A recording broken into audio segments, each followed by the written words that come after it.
Okay, everyone. This is another video I've done. I think I did this one many years ago, but I'm doing it again. This is about the mysterious cows that turned up at Cowpastures in the suburb or in what's currently called Camden. Back then was called Cowpastures.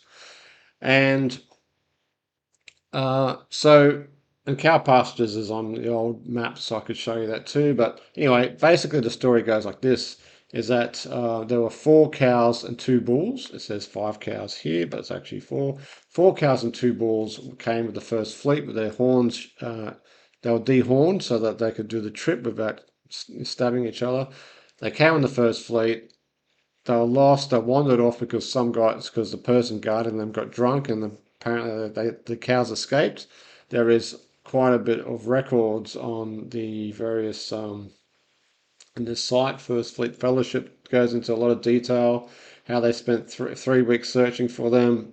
It was a documented effort. They really tried to look for them for 3 weeks, and they assumed that they were killed by the natives.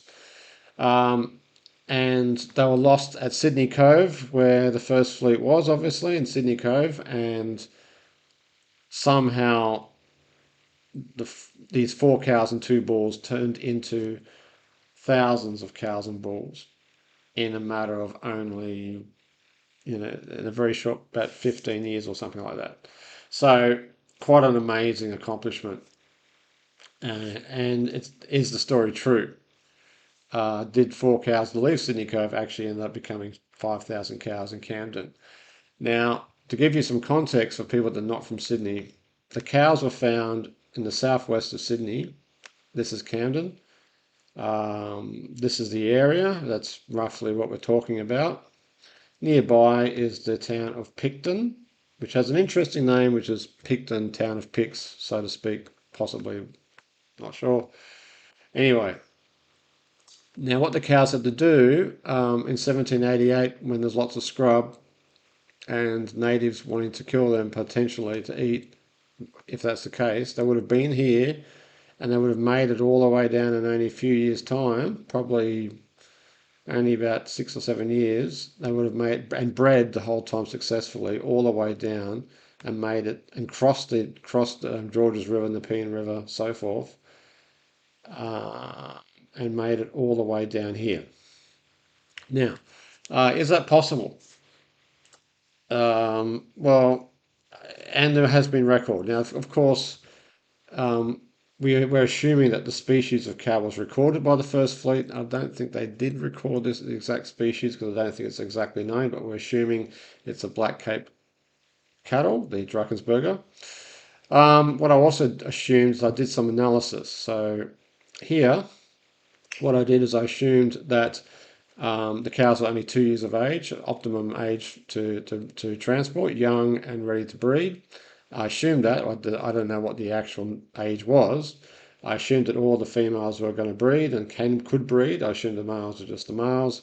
And I assumed a 90% success rate per year per cow. So that means about 95% to actually have a calf that survives, and 95% that chance that each cow would get pregnant and have 1 calf per year. I put this into a model, and I basically assumed that the cows would breed up to 9 and live up to 15, and there was a 50-50 split between bull calves and so on. And I got up to the magic number in 1804, assuming that there's no issues, there's no weather issues, or none of them were killed, there was no convicts killing them and no natives killing them, and the conditions were ideal, and they could eat the grass and not get sick and not get poisoned, and who knows, everything else.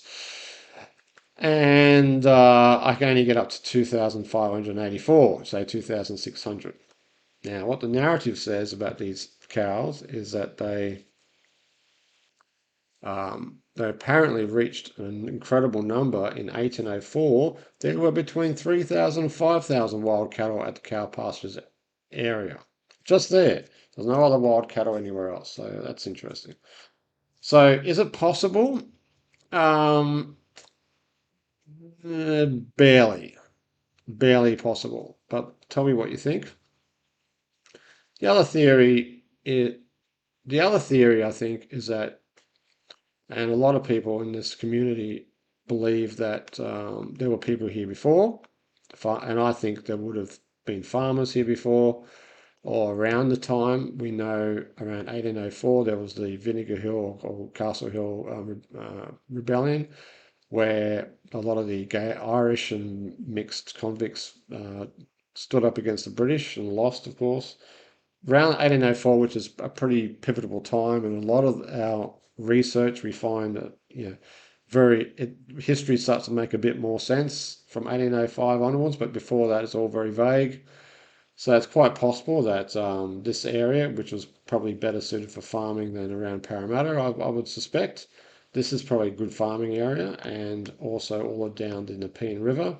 I would say that any independent settlers that came and did their own cattle raising and arrived probably around the time of the first fleet or perhaps earlier would have wanted to be secluded and get away from piracy, or get away from the British, or get away from the French, and have their own independent life. And I guess that would have encouraged them to um, pick areas around the Nepean where it'd be almost impossible um, uh, for people to take their cattle. Anyway, so another thing about Picton is I spent some time on this. I went out to Picton some years ago. I spoke to the Historical Society, and we talked about the cows, and they did get the impression that they did confirm that in the early 1800s, around 18, around 1795 onwards, that convicts and private people were not allowed to pass the Nepean and go outwards because they didn't want anyone taking the cattle. The cattle didn't want anyone getting away. They didn't want anyone leaving. They wanted it was out of bounds to go beyond the Nepean River. So that's interesting as well. And also they alluded to the fact that when they finally went out to settle with the cattle um, out in the region,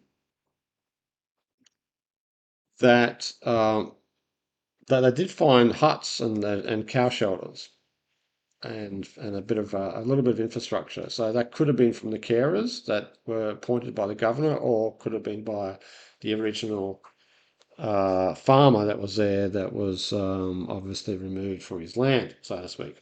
Anyway, it's a bit touch and go. I'm not sure which way to go with it. I think the story that 4 cows turned into 5,000 in harsh conditions, in unfamiliar conditions, is a bit questionable, particularly when they had to go, a huge distance and cross rivers all the way out when they could have easily just stayed possibly around the area south of Sydney Cove. Anyway, let me know what you think.